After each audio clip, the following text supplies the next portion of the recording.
we'll continue discussion. Our discussion is a Kavyam by Kannadasan, a poetry containing a life of Jesus. Today we'll see a parable about grace of the God. எல்லோருக்கும் ஒரே கூலியா விண்ணகர செல்லும் வியத்தகு அரசரை தூங்கும் திராட்சை தோட்டமாய் கருதி இயேசு பெருமான் பேசினார் ஒரு கதை. திராட்சை தோட்ட செல்வன் ஒருவன் தினமும் தன் சேவையருக்கு ஒவ்வொரு வெள்ளி வீதியும் கொடுப்பான்.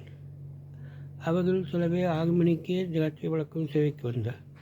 9 மணிக்கும் ஊழியர் வந்தார்.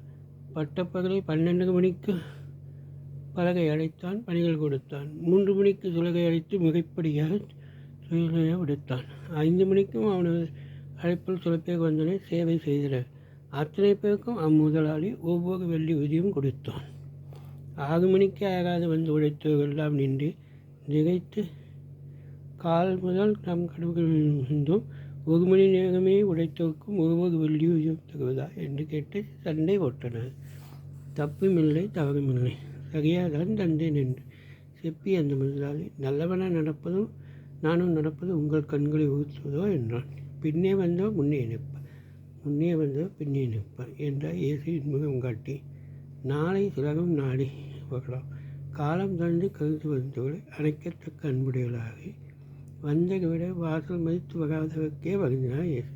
எங்கிருந்தோ இயேசுவை தேடி பின்னால் வருவர் பிழைந்தவர் என்று வந்தாலும் ஏற்புடைத்தவர். Actually, here the field, here a person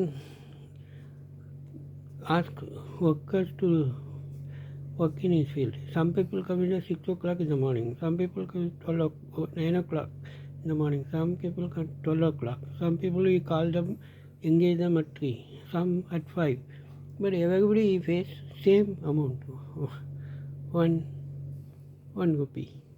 So they have, the people who came in early say that how it is fair. Actually, the idea is here is God's grace is not based on our efforts. It is unmerited. Thank you.